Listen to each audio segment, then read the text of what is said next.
오늘 함께할 두 분을 소개합니다. 박창한 장한대 교수, 김대현 시사평론가 자리했습니다. 어서 오십시오. 안녕하세요.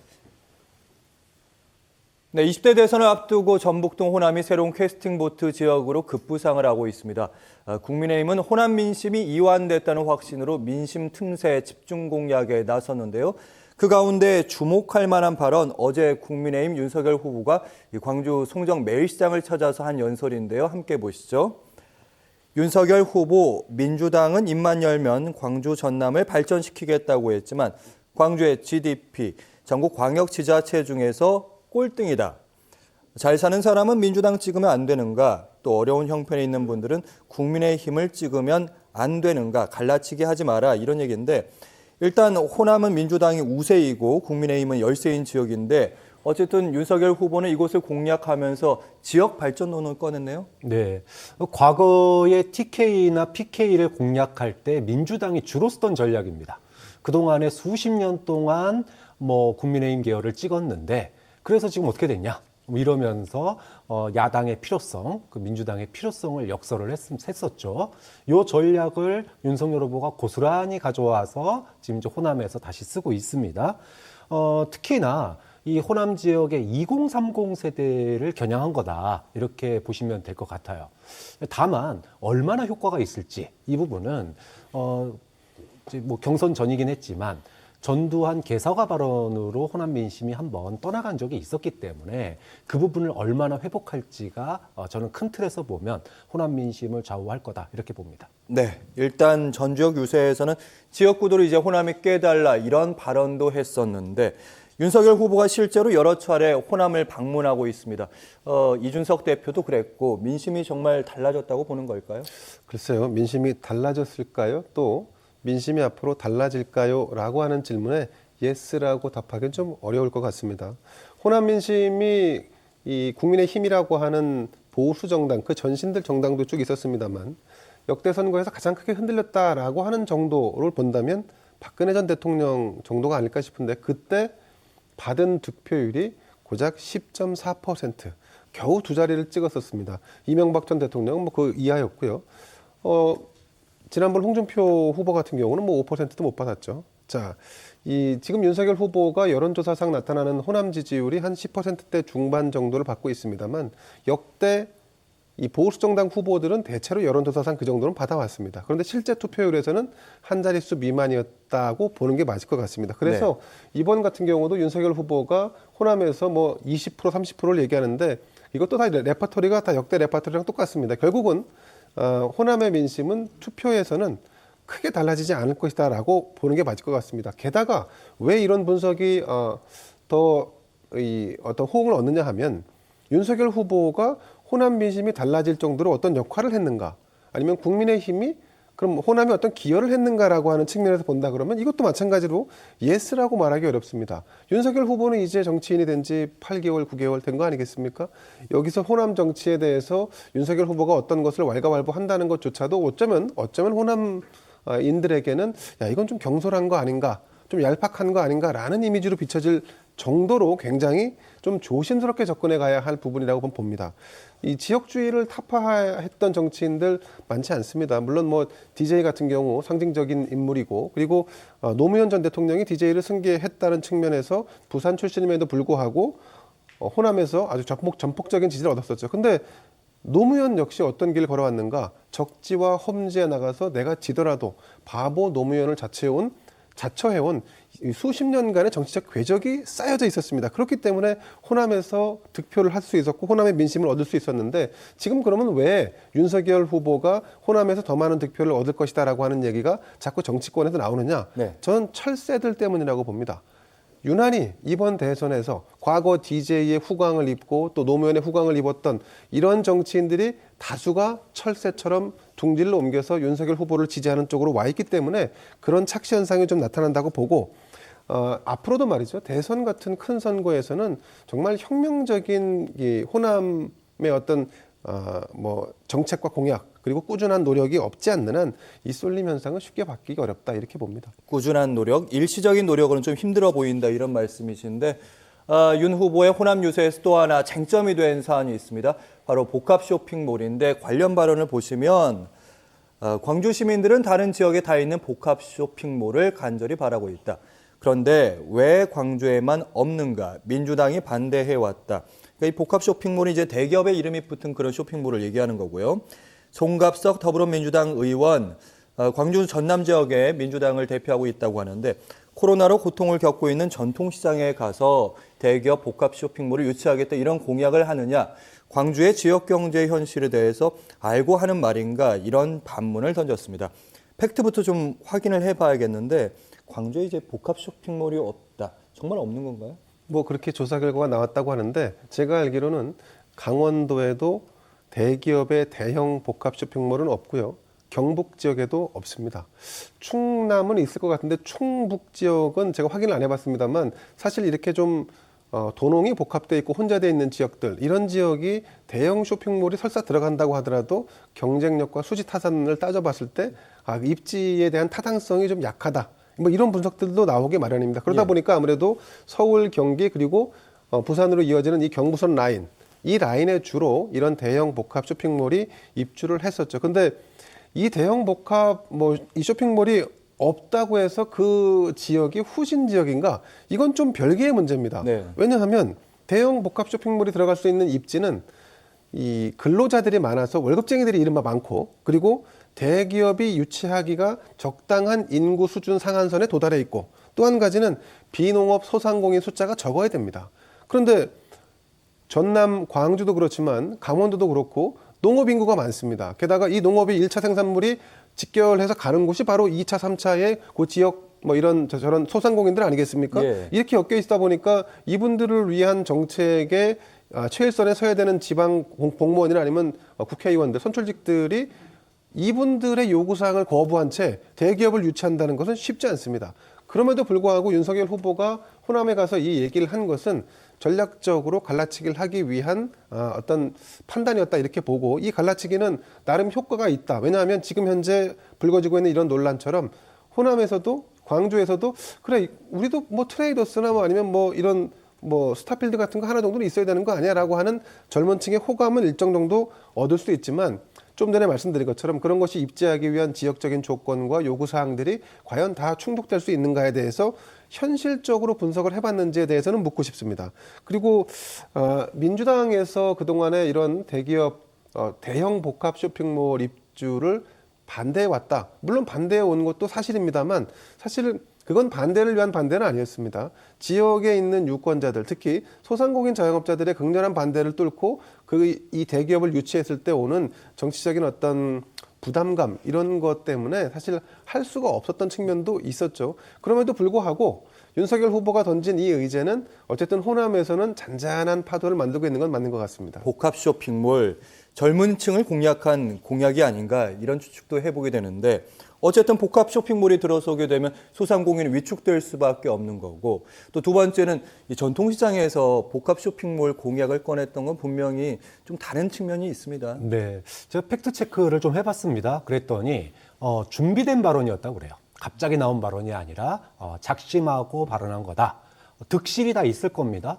하필 재래시장 앞에 가가지고 복합 쇼핑몰을 얘기한다? 상식적으로 받아들이기 어렵죠.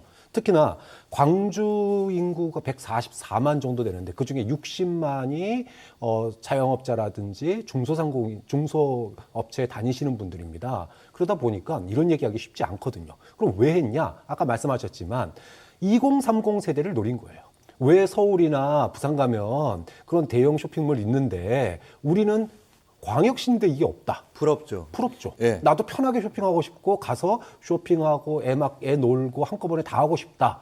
이 부분을 갖다가 정확하게 타겟팅한 거다. 이렇게 볼 수 있습니다. 자, 민주당으로서는 소상공인들 당연히 눈치 봐야죠. 또 광주 특성상 입지가 그렇게 좋지는 않습니다. 그래서 그동안에는 전통시장, 재래시장 이런 부분들 활성화를 위해서 좀 미뤄놓은 측면이 있는데 이왕 얘기가 나온 김에 광주형 일자리는 있는데 왜 지역경제 친화형 복합 쇼핑몰은 없을까? 이 부분도 저는 민주당이 고민해 볼 필요가 있다고 봅니다. 그런 측면에서 지역경제와 함께 할 수 있는 복합 쇼핑몰이 꼭 대형 대기업 중심으로만 있을 필요는 없다. 좀 새로운 유형의 지역경제 동행형 그런 복합 쇼핑몰도 한번 뭐 고민해 볼 필요가 있지 않냐. 이거는 호남만의 문제가 아닙니다. 아까 말씀하셨지만 경북도 마찬가지고 또 강원도도 마찬가지고 이렇게 도농 지역, 광역 지역 같은 경우에는 이런 부분들을 국가에서 고민할 필요가 있다고 봅니다. 네. 근데 이제 제가 조금 첨언을 드리자면 강원도 원주 같은 경우도 이제 이마트 트레이더스가 부지가 있었는데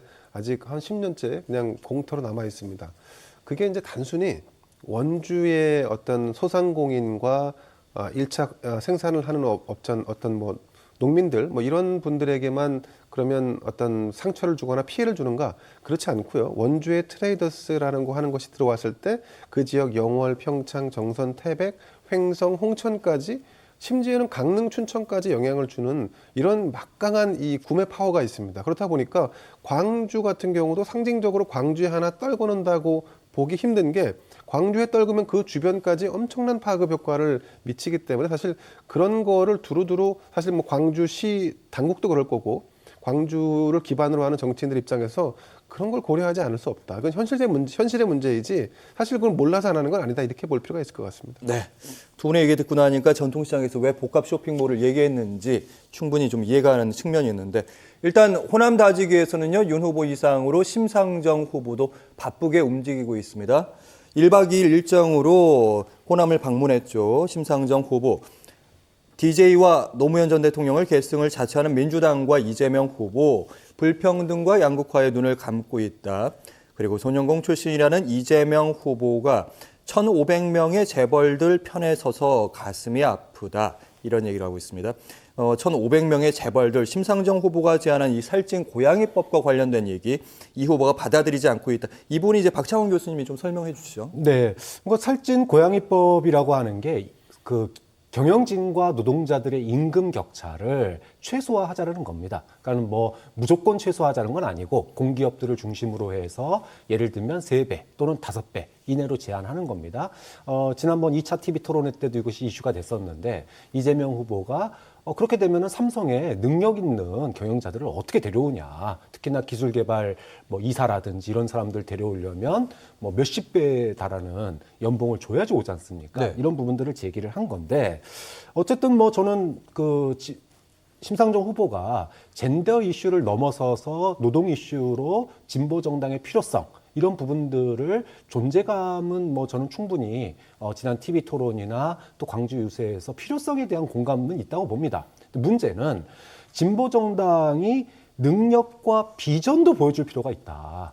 과거의 진보 정당은 비판만 잘해도 국민들로부터 박수를 받았습니다. 그런데 한때 10% 이상의 득표를 얻었던 진보 정당입니다. 네. 그렇다면은 이제는 능력과 비전도 보여줘야 된다.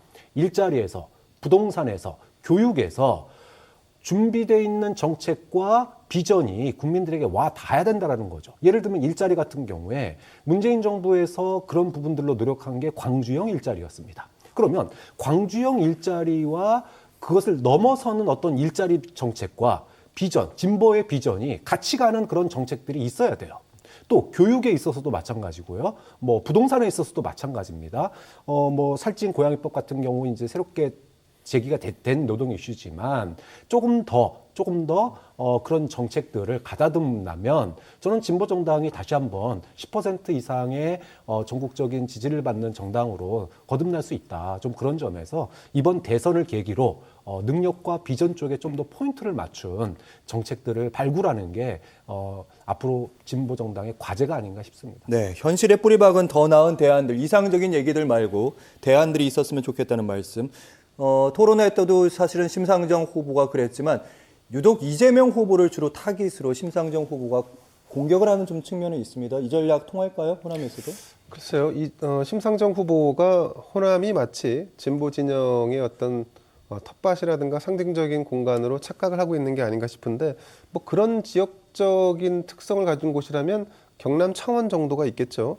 호남은 이 진보라고 하는 이념적인 어떤 하나의 타이틀로만 설명될 수 있는 지역은 아닙니다. 예를 들면 지역주의도 있고 기득권에 대한 저항도 있고 또 개혁과 변화에 대한 어떤 상징도 있고 이런 것들이 다 버무려져서 호남을 상징하고 있는데 그중에 어떤 일부일 수 있는 진보 진영이라고 하는 키워드만 가지고 호남에서 뭔가 구애를 한다. 그게 과연 큰 어떤 득표력에 도움이 될까? 뭐 저는 의심하지 않을 수 없고요. 심상정 후보가 호남에서 이제 이를테면 이재명 후보 때리기를 한다. 저는 그 이전에 진보 정당이 제대로 그동안 역할을 해왔는가, 이 부분에 대한 자성과 반성이 통렬해야 한다라고 봅니다. 우선 노동자를 대변한다라고 줄기차게 주장을 하고 있습니다만, 노동자의 대변 단체인 민노총이나 한국노총은 어디와 손을 잡습니까? 민주당과 손을 잡지 않습니까? 자, 소수자와 인권을 대변한다라고 하는데, 그런데 민의 정당으로서 말만 했을 뿐이지, 아까 박창환 교수님 말씀하신 대로 대안이라든가 행동에 대해서는 답을 낸 적이 별로 없습니다. 자, 게다가 기존에 지금 심상정으로 대변되는 정의당이 뭘 해왔는가? 민주당과 야합해서 위성정당 만드는 법안을 만들거나, 아니면 검찰 개혁한다고 해서 공수처 만들어놨지만, 사실 이 두 가지 다 성공하지 못했다라는 평가를 받습니다. 그렇게 보면 진보의 가치는 가치대로 상실하고 결국은 야합을 통해서 한국 정치의 발전에 도움이 되는 역할을 하지 못했다라는 비난에서 벗어날 수 없는 겁니다. 자, 그렇다 보니까 결과적으로 어떤 현상이 벌어지는가? 정의당의 지지율이 4%, 5%도 안 나오는 2%, 3%짜리로 그야말로 축소가 됐습니다. 네. 이렇게 기타 정당으로 축소된 가장 큰 원인 제공자 중에 한 명은 저는 심상정 후보라고 봅니다. 물론 심상정 후보가 지금 이렇게까지 이제 목소리를 높이는 이유는 이런 과거를 뉘우치고, 그리고 새롭게 이념적 지향과 혹은 가치, 이런 거를 재결집하겠다라고 하는 그런 일성이겠는데, 적어도 호남에서 이런 그 호응을 얻을 수 있을지 잘 모르겠습니다. 네.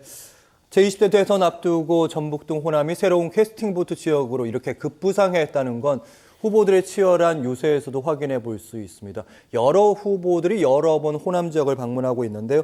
이렇다는 얘기는 이재명 후보 입장에서는 이제 집토끼 관리에 실패하고 있다. 좋은 상황은 아니다. 이렇게 볼 수 있는데요.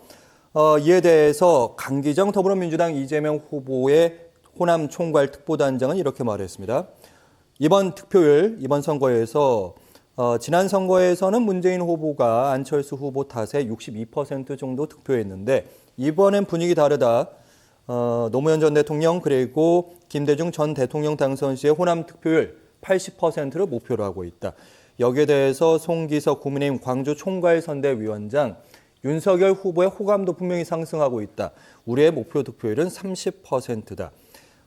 호남 득표율 관리에 대해서 최근 여론조사 좀 살펴보니까 윤석열 후보에게 웃어주는 그런 여론조사 분명히 나오곤 있습니다.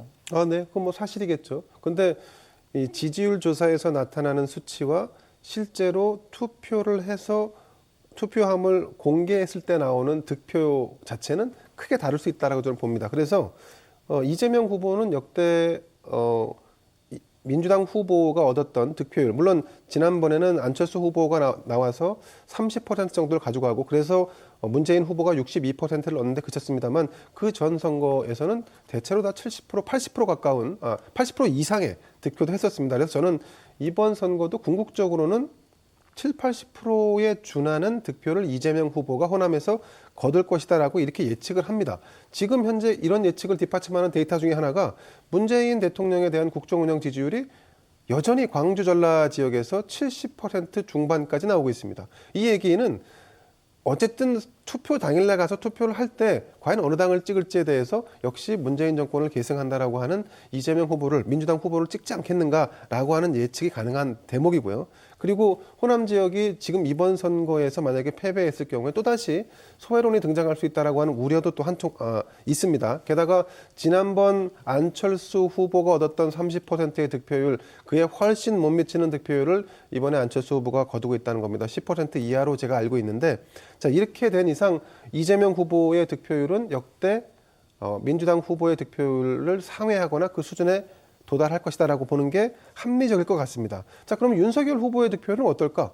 윤석열 후보는 제가 볼 때는 박근혜 전 대통령이 당시 후보였을 때 얻었던 10.4%, 그걸 넘기는 저는 어렵다고 봅니다. 그 당시에도 말이죠, 박근혜 후보에 대한 이를테면 뭐 일종의 향수를 자극한다든지, 또 약간 홀로 된 어떤 여성의 이미지 때문에 약간 뭐 동조하는 느낌, 동정심의 느낌도 좀 없지 않아 있었는데, 그럼에도 불구하고 10%를 간신히 넘겼다는 점에서 볼 때 호남에서 얻을 수 있는 득표율은 굉장히 제한적이다. 지금 윤석열 후보의 승부처는 오히려 서울입니다.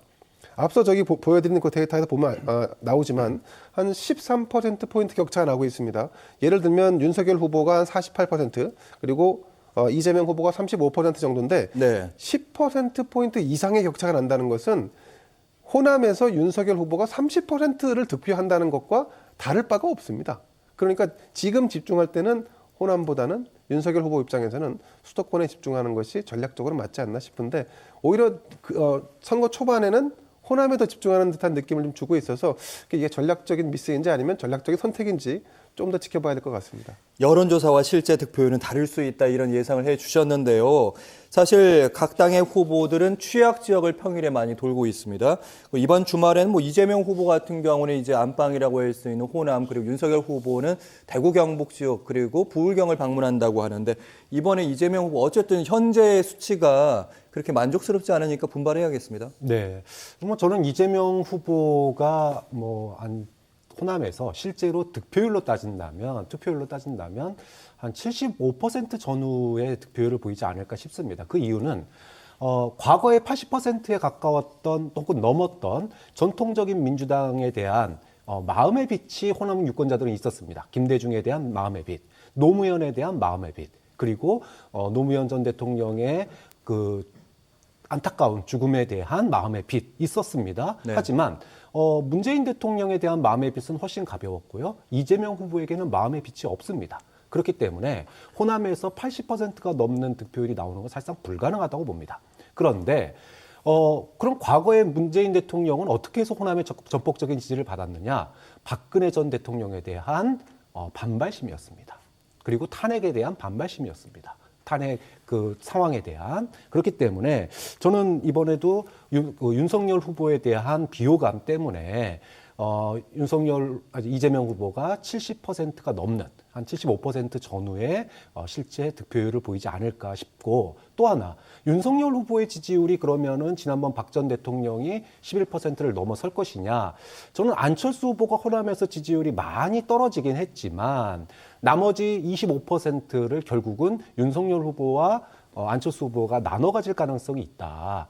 그런 측면에서 현실적으로 20%는 좀 어렵고, 지난번 박 전 대통령이 얻었던 11%를 넘어선다면 그걸로 선방한 게 아니겠느냐, 이렇게 평가를 하고 싶은데, 어쨌든 안철수 후보의 영향력이 아직까지는 남아 있거든요. 그렇게 놓고 본다면 20-30%의 그 야권 투표 성향, 이것들이 어느 쪽이 더 많이 가져가느냐, 윤석열 후보가 더 결집도를 높이느냐, 아니면 윤석열 후보의 비호감이 안철수 후보로 조금 더 이동하느냐, 이거에 따라서 윤석열 후보의 목표 20%에 가까워지느냐 아니면 훨씬 못 미치느냐, 이런 상황이 결판 날 거라고 봅니다.